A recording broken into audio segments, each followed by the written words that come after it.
I am so excited to talk about ghosting with you. It's definitely something that has happened to me. I'm not proud of it, but I did ghost somebody years ago, like one of the first people I ever dated, like, I don't know, 15 years ago, 15, 20 years ago. So we're going to get into it. If you don't know me, my name is Alexandra, and I started Catholic Singles because I wanted to create a space to help people to date more intentionally, and specifically more intentionally toward holy matrimony. Why is that important? Because it's just harder and harder today to meet people and to connect deeper. And there's all sorts of statistics that Catholic marriage, sacramental marriage, is on the decline. And so let's, especially for us who are Catholic Christian, let's date more intentionally toward holy matrimony.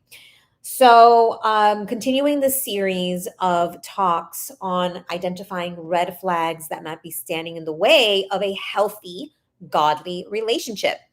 We've talked about gaslighting, emotional manipulation, love bombing, how to set boundaries, and other things like that that can be getting in the way. So, I noticed that actually, I just realized something when I go live right in YouTube, I think I might be moving it and there's like a little bit of background noise. So I'm sorry about that. I'm going to try not to do that. I think that's might be why maybe the YouTube live is not very stable. Anyways, welcome, welcome, welcome. I'm so excited. Ghosting is something that it happens a lot, unfortunately, especially nowadays when most people are using their phone and to communicate. It's a lot easier, I think, to just not text back. It's like low level of emotional commitment. And it's unfortunate, but I think that it does happen more often now than before. Because for many, many, many reasons, but we're going to get into it because I have an awesome article. If you haven't yet, please hit the like button. It's going to help to get this into the algorithm. If you haven't yet subscribed to my channel and you want to get more tips on how to date intentionally toward holy matrimony, I'd appreciate if you subscribe. All right, so let's get into it. I have an article that I want to share that, and before I forget, there was this workshop I attended today. I'm going to do a recap on that, maybe right after this, to post tomorrow, on narcissism. And I learned a lot of really good information for that. And I'm going to hopefully share that. All right. For some reason, when I do this, it is not sharing my screen. Let me see if I can do something differently. Okay. So the article is What Ghosting Says About You. Let me pop this into the chat. That way, in case. Okay. Oh, there it is. Okay. Yay. You can see it. What ghosting says about you. And so hit the poll if you haven't yet. So far, we have 60% of you who answer the poll have said that you have been ghosted. 40% are not sure. So far, 0% said no. So answer that if you haven't. I'll look back to if anybody else answers that. And so, yes, I mean, I have been ghosted. And like I said, if you missed it at the beginning, I ghosted somebody way back at the beginning, like 15 years ago, one of the first people I ever dated, unfortunately. And I'm not proud of it. I know I'm kind of smiling about it. I'm not proud of it. And but I did, and I know why, and I have never, that I know of, never done it since. So yeah, these are things that why ghosting can be really hurtful, can be really painful. So let's get into this. This is from Simply Psychology. And so I am not a psychologist or a therapist, but I am a certified life coach. I'm a certified happiness trainer. Have a master's in communication. And so I really want to help and provide tools and resources to help us to have more healthy, godly relationships, ideally so that we can work toward holy matrimony, right? And so unfortunately, some of this negative side, right, like the red flags, a lot of times because we want to we want to date so badly and we want to get married so badly and we want to start a family so badly. We ignore a lot of red flags. And I will say this for myself. I've definitely done that in a lot of my past relationships, especially early on. So, what is ghosting and what does ghosting say about you? Ghosting can have a significant emotional impact on the person who experiences it. This behavior often says more about the ghoster than it does about the person who is being ghosted. And I love that that was a starting point here because the article says the title is what ghosting says about you, but really it isn't it really isn't about you. It isn't about you. And so I think if we can learn that we don't have to take it personally, it isn't about us, but it's about the other person. It really says more about the other person. So, ghosting is generally considered to be an unkind and passive aggressive way of ending communication or a relationship, as it can leave the other party confused, hurt, and questioning what went wrong, right? It can be painful. And the longer you've been in a relation or, connecting with that person, the more hurtful and painful it might be. While there might be exceptional cases where safety concerns or extreme circumstances warrant cutting off contact abruptly, in most situations, it's more respectful and considerate to communicate openly and honestly. Ghosting behavior is often a result of communication issues, emotional immaturity, lack of empathy, fear of commitment, aversion to conflict, and or avoidant behavior. Yay! There's a lot in there, right? And so, yeah, but this is, sometimes the ghosting is the last thing that people do, right? Because it's like the last communication that they have with you.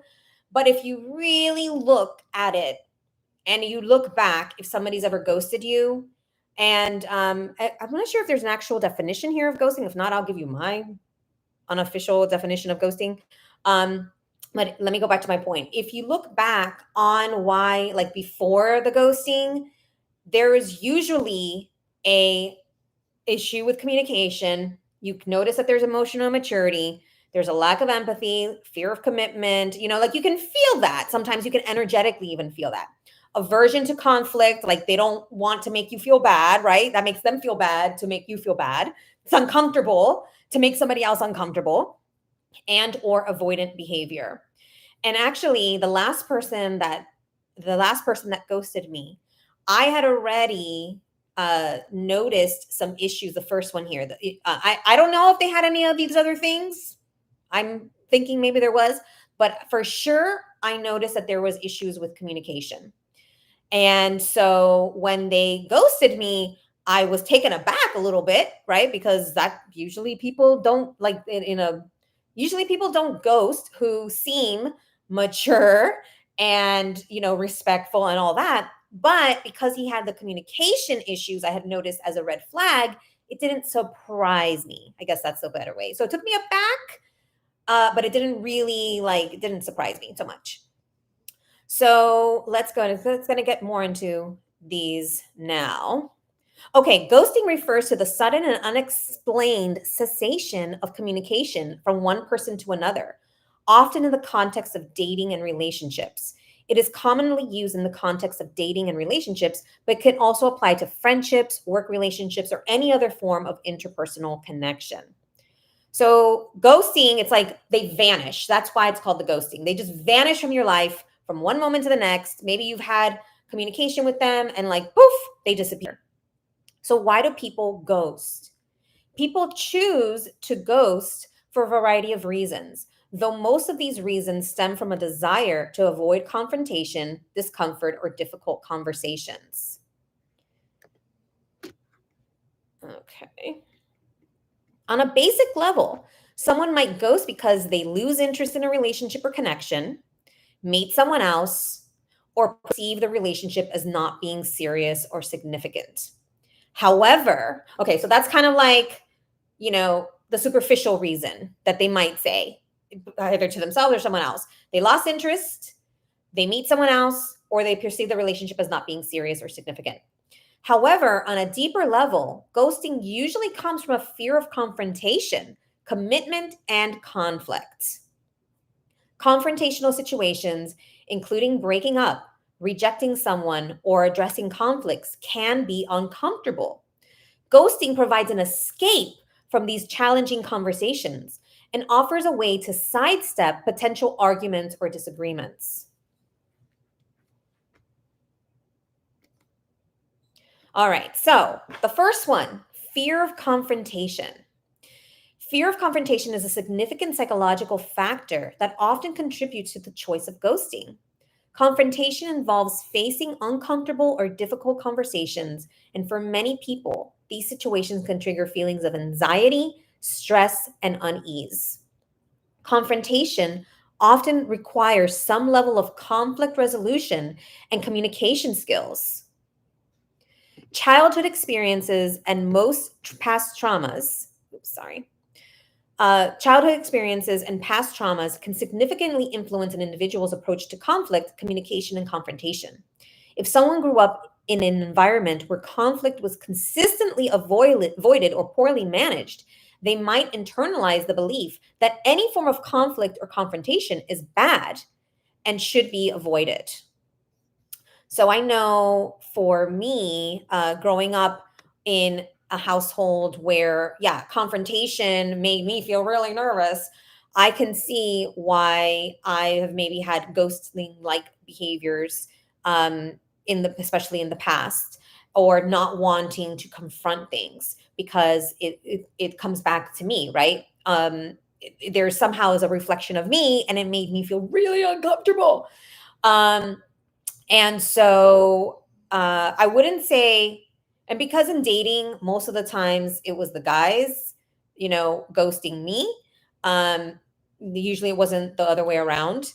But in the events where like I did do like some form of ghosting, there was definitely just an avoidance. I just didn't want to feel it. I didn't want to feel the discomfort. And actually, it's not just me feeling uncomfortable. It's me not wanting them to feel uncomfortable. But really, the mature, loving thing to do is to end things in a mature way, in a loving and compassionate way.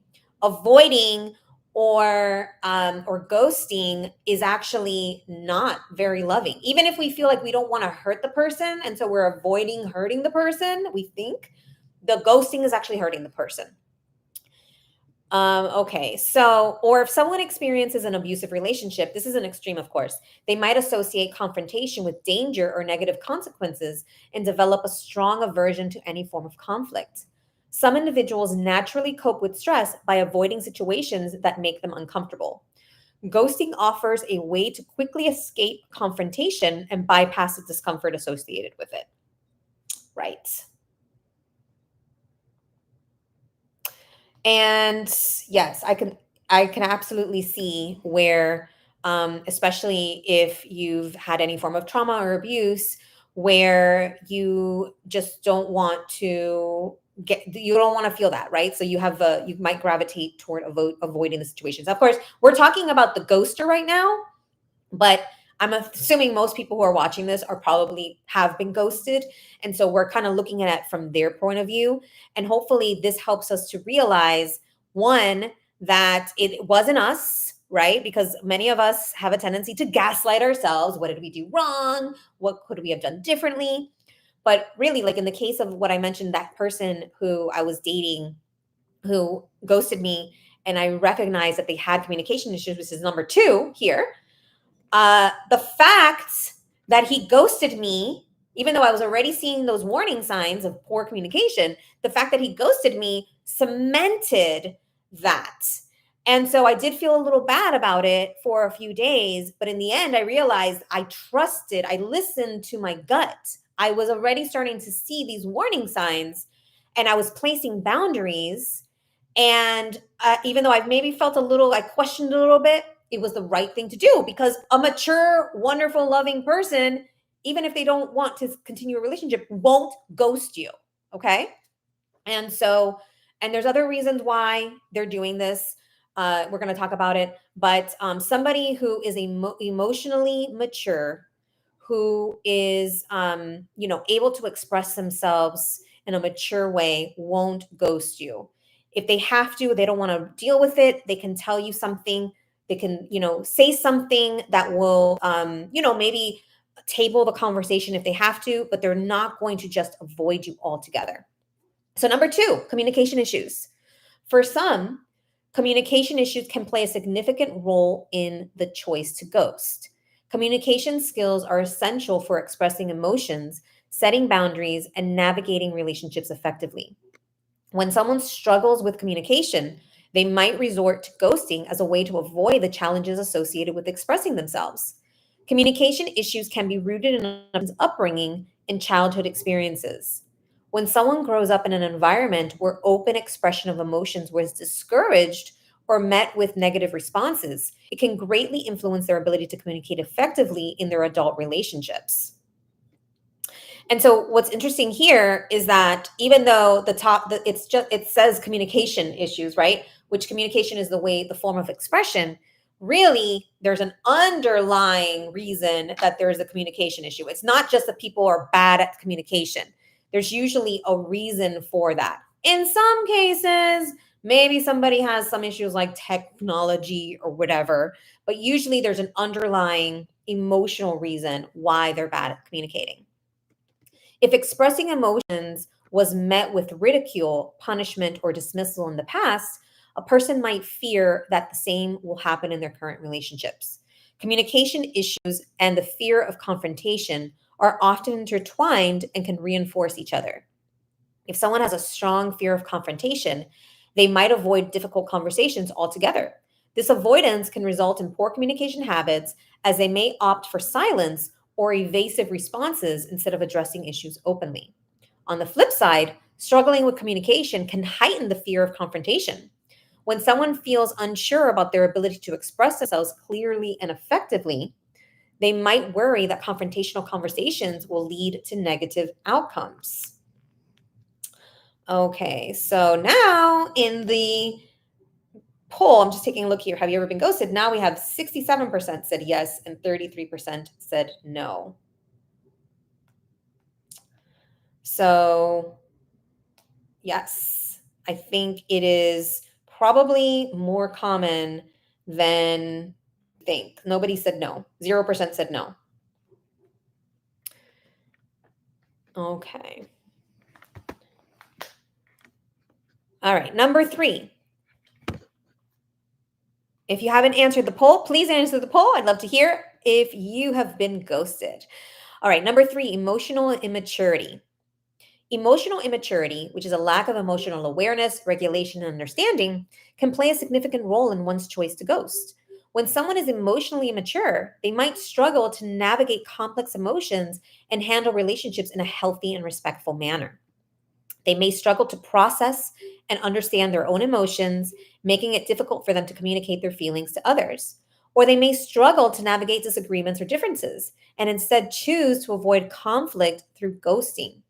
An emotionally immature person may also ghost someone to avoid taking responsibility for their actions or to get out of an uncomfortable situation.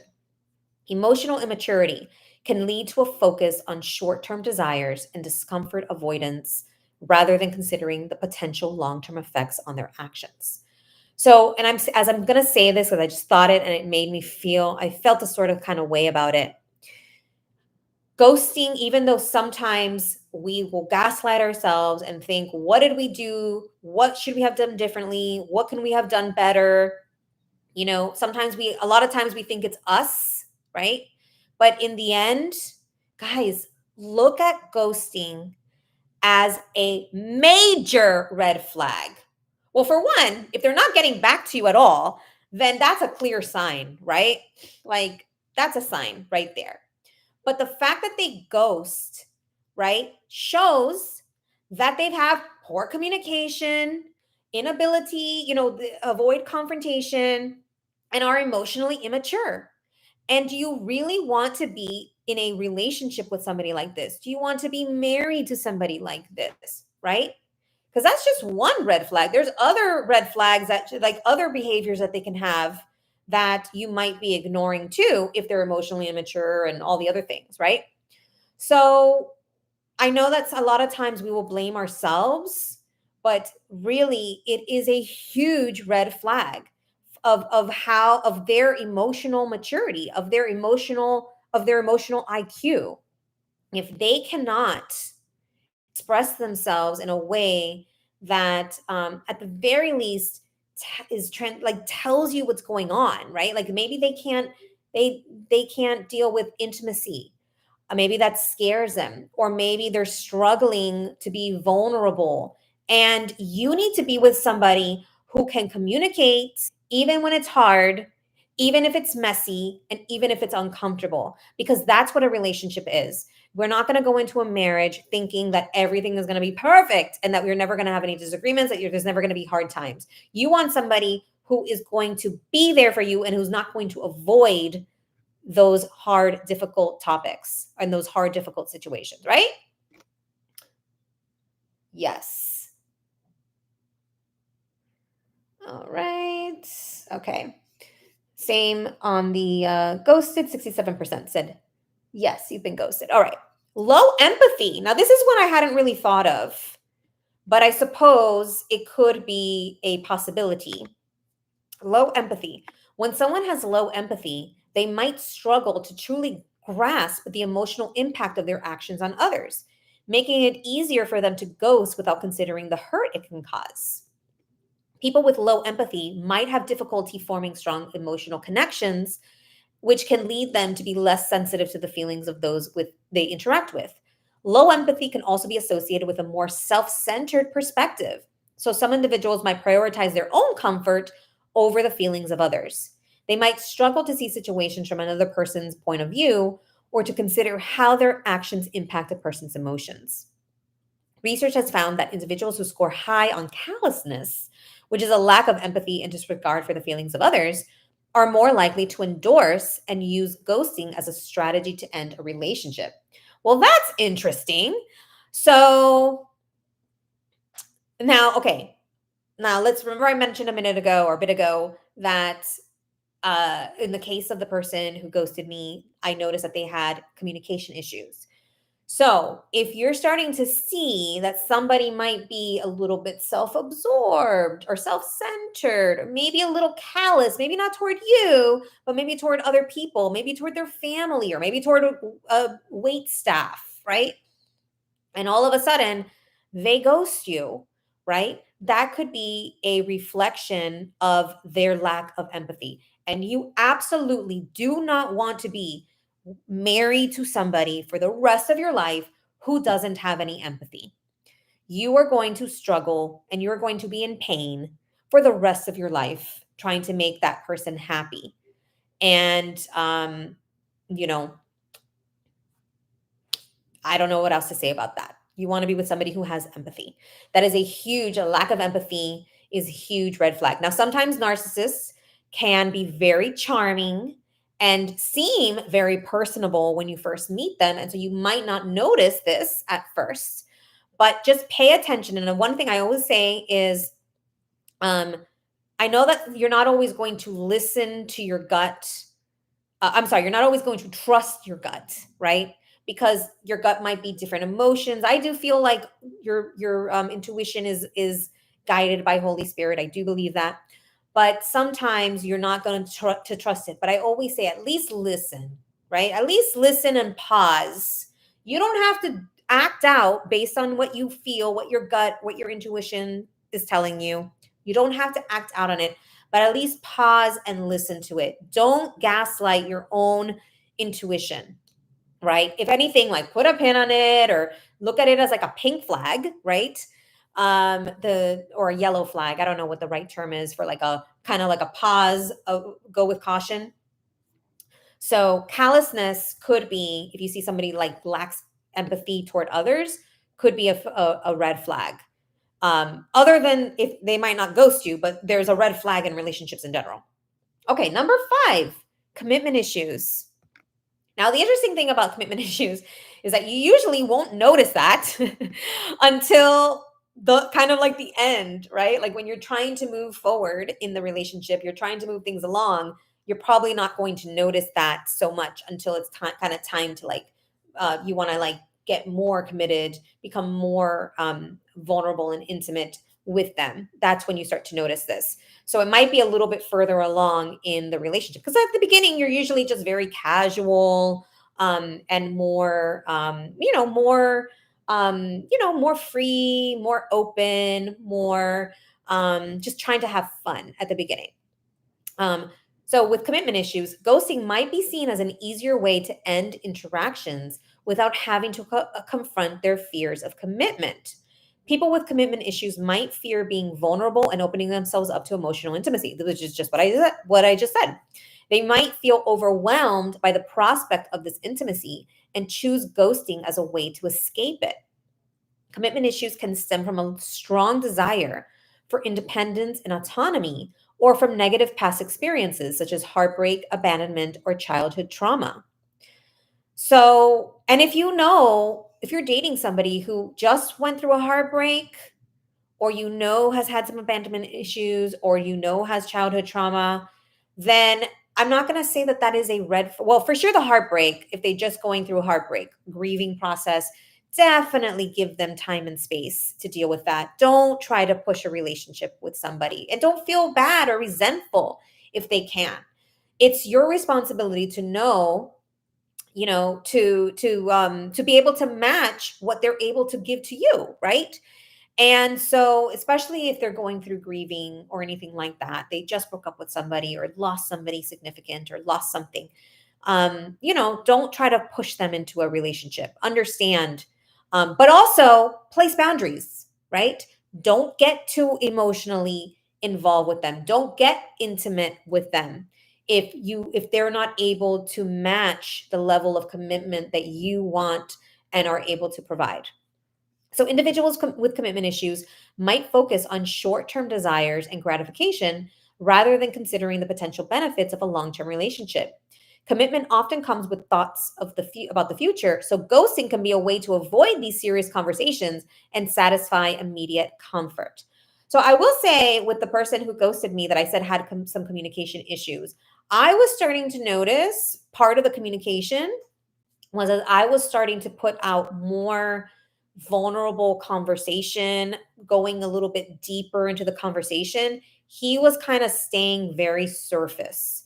And I feel like perhaps that was something that triggered, so even though it's a communication issues, but there is maybe this emotional immaturity, maybe this lack of commitment. And that was part of why he ended up ghosting, is when I started to get a little more go deeper in conversation, maybe that scared him. And I can say all day long, well, maybe I should have avoided that conversation until BS, right? We were talking for a couple of weeks. It was completely fine at this point in our, maybe not on the first time you like talk to somebody, you don't have to start talking about deep conversation, but this was a red flag.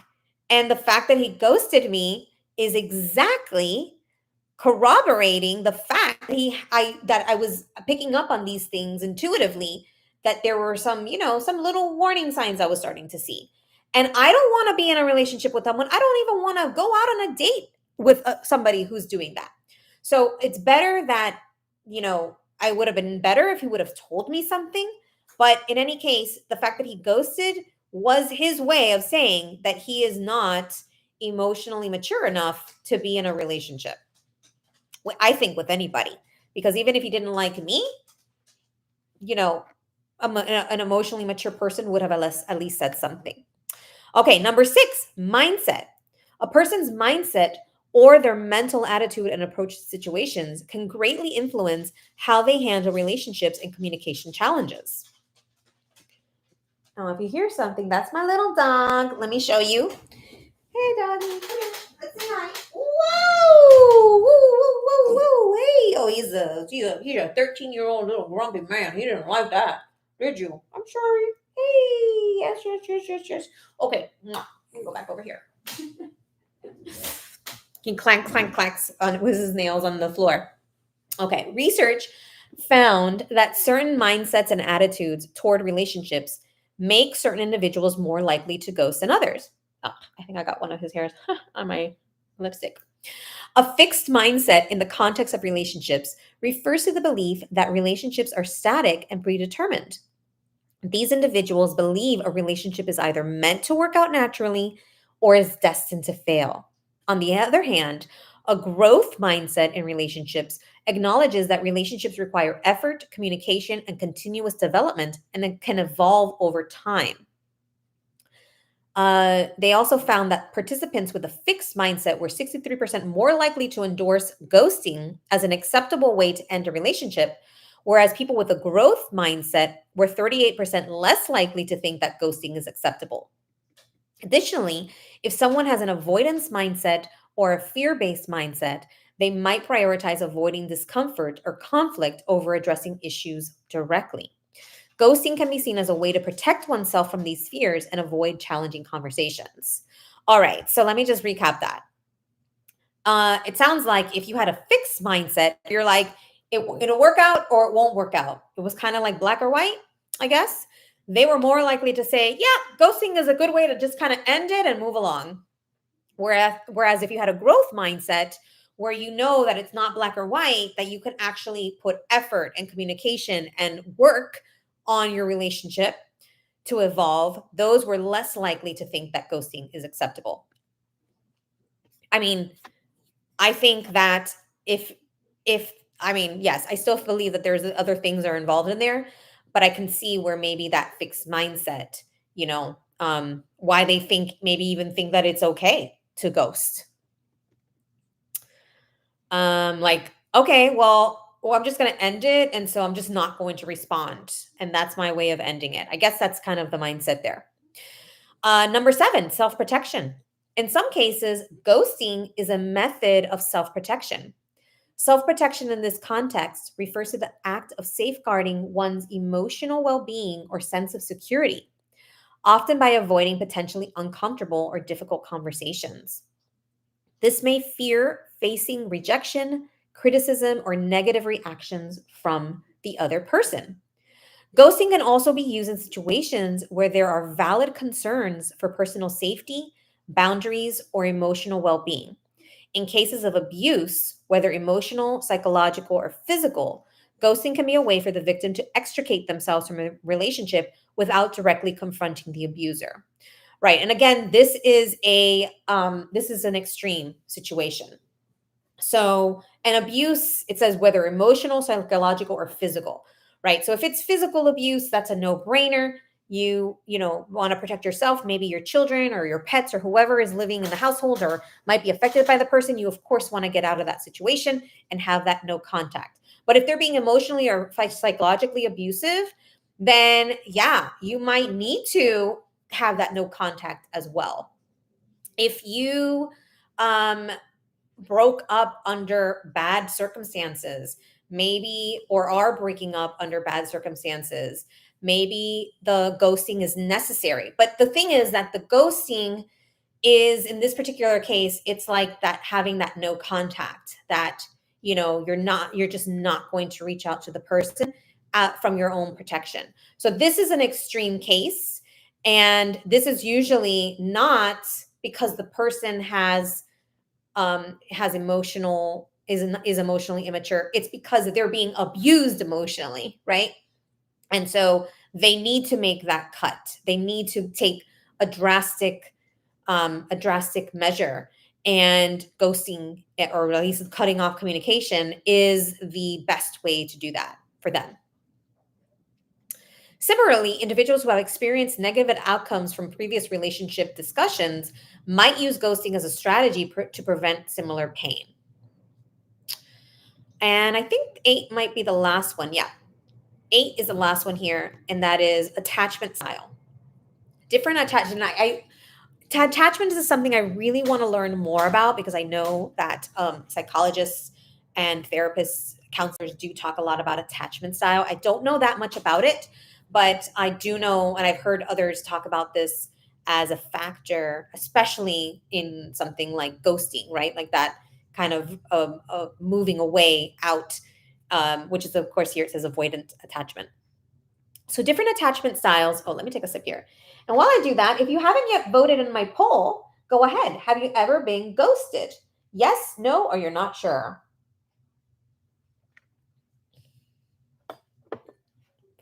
Different attachment styles can impact how someone handles separation, closeness, and communication in relationships.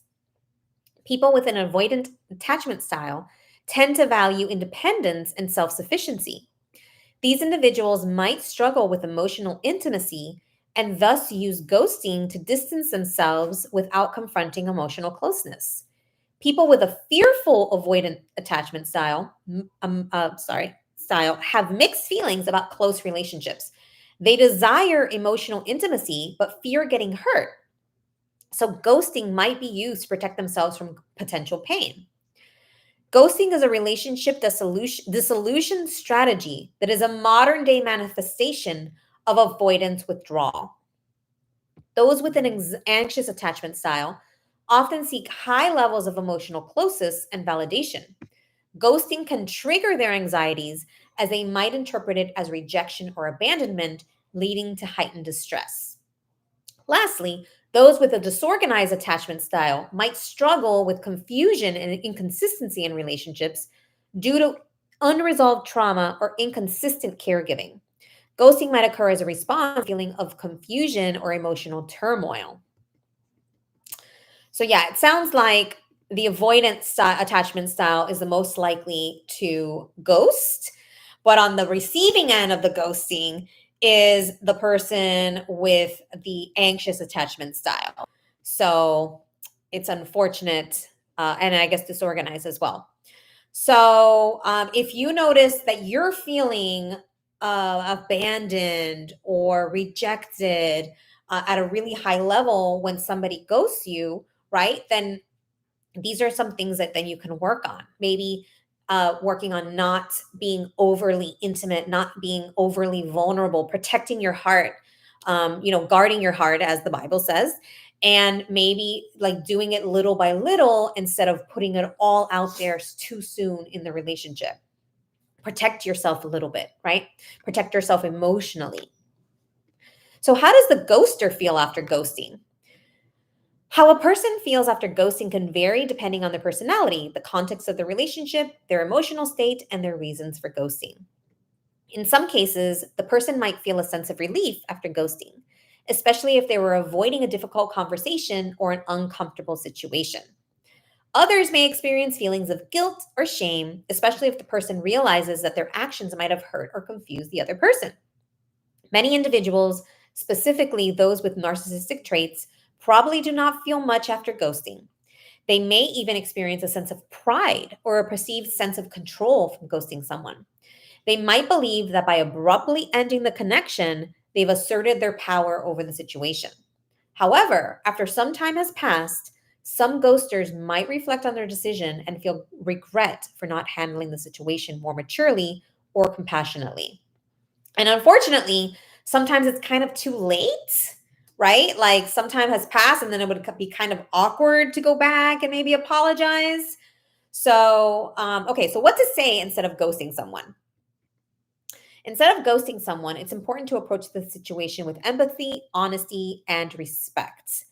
So this is if you want to end something and not communicate back with them. Communicating openly can help both parties understand the reasons behind the decision and provide closure. The best approach is to simply be honest. And this was something I struggled with because I didn't want to hurt the other person. So in a way, I was avoiding that confrontation. And so I had to learn how to be honest when I was letting someone down or, saying no to going on a date or all those things. So instead of ghosting them, which is basically never responding to them again, I had to learn how to just be honest and, you know, and just do it as simply as possible and always be kind, right? Explain your feelings, concerns, or reasons for wanting to end the communication while remaining kind and considerate in your delivery. If there were positive aspects of their interaction, you can express gratitude for the time you spent together and the experiences you shared. Make sure to recognize that the other person might have feelings too by acknowledging their emotions as a result of the ending of the interaction. If boundary issues were a concern, communicate your need for space or distance and explain that you're setting these boundaries for your well being. If appropriate, offer closure by giving a brief explanation for your decision, as this can help the other person understand your point of view. So that's a really, really good point, because if there were boundary issues that they did something that didn't make you feel comfortable, by ghosting them, they're not learning anything. And so, not only is it powerful for you to voice your concern by placing that boundary and telling and communicating that, but then it also helps them. And so, if you really do care about them, making that, expressing your concern and making that part of the reason why you're not you're not going to see them again, or you don't want to see them again, could be a way for them. It could be an awareness and self-reflection for them. Obviously, you're not going to tell somebody that you're not attracted to them, or I mean, you may, but like that's not the type of boundary issue we're talking about. We're talking about something like maybe they overstepped one of your boundaries, or they did something that made you feel uncomfortable. And so, part of you being mature as well is expressing those things, right? And so, yeah, I think that's a really good point I hadn't thought of. So here is a sample message. I wanted to have an open and honest conversation with you. Over the time we've spent talking, I've realized that I need to focus on some personal matters and take some time for myself. I want to be transparent about this decision rather than disappearing, as you deserve an explanation.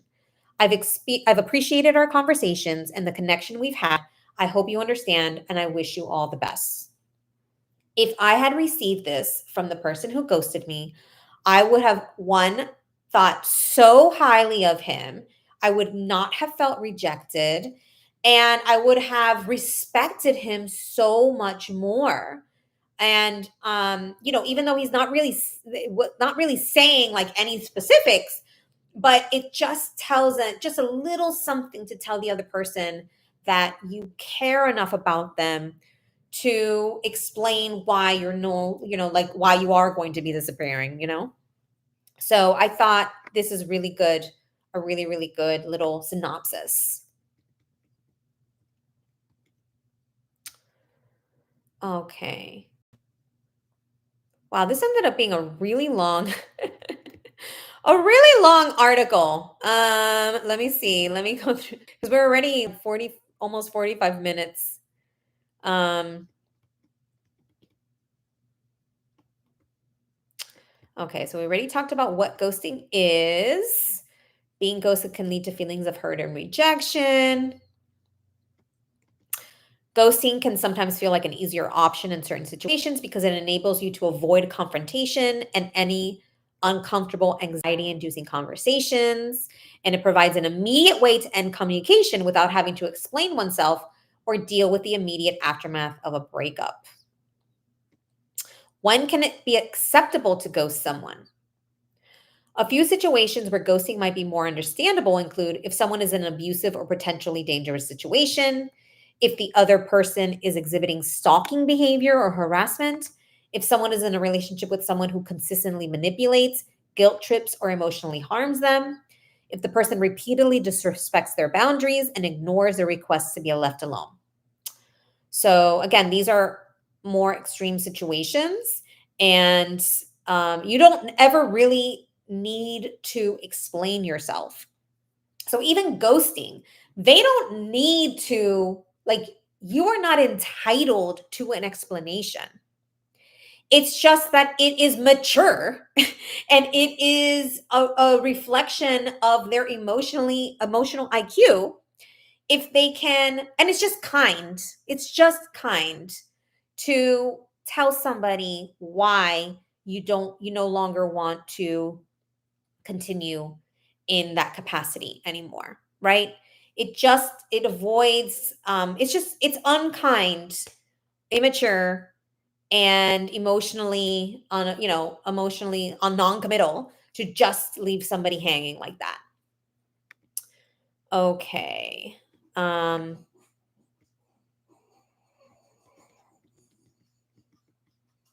Now this is kind of interesting. Why do I ghost someone when I like them? Ghosting someone you like can be due to fear of vulnerability, past traumas, uncertainty about their feelings, or concerns about compatibility. It's a defense mechanism to avoid potential pain or rejection. Communication and self awareness can help address these fears. Oh, okay. So that was the end of it. I kind of glossed through the last part there, but I think it was repeating a lot of other things. So, just to kind of sum it up, ghosting is, let's see here. So, just to kind of sum it up, ghosting is, I definitely think that it is toxic behavior when when abuse or boundary crossing is not in the picture, right? So if you're just having a normal conversation with people, or you're going on dates and you just completely ghost someone or they ghost you, it is a reflection of a uh I think mostly a lack of emotional maturity, potentially a lack of empathy, potentially commitment issues, communication issues. But really, I think there's usually a deeper meaning. There's a deeper wound there that oftentimes has to do with the that emotional part, that emotional IQ, which could be past trauma, could be fear of abandonment, could be maybe issues with past relationships. Like there's some wound there. Why somebody would ghost you, or why you would feel the need to ghost somebody. So if you are the ghoster, then recognize, like, step back and recognize that you did that it's emotionally immature, and why you did it, why you did that to somebody, what part of you. Maybe it's a fear of confrontation was another one, but again, a fear of confrontation usually stems from something deeper. And so think about that. If you were ghosted, then I encourage you to, one, look at what warning signs there might have been from the other person. Did they one thing, and I know I did a talk on love bombing. Maybe in some cases it's so drastic because they were love bombing you, showering you with attention and maybe gifts and taking you out and like calling you nonstop. And all of a sudden it's like radio silence. And, but recognizing that that was probably love bombing, which is in of itself a warning sign. So that could have been, and I'm not talking about like the normal romantic attention. We're talking about where it's over and above that, to a point that is it's just too intimate too soon, right? It doesn't go with a normal flow. It's just too much. And so that could be a warning sign, right? I mean, there's a lot of warning signs. Look at that. And then next time you're in a relationship, or next time you meet somebody who exhibits those potential warning signs, you can take a pause and say, okay, I see this. It could be something. Let me keep track of it. Let me keep an eye on it and see if that progresses. And if there's enough warning signs, right? Like with this person who ghosted me, that I had recognized that there were some warning signs.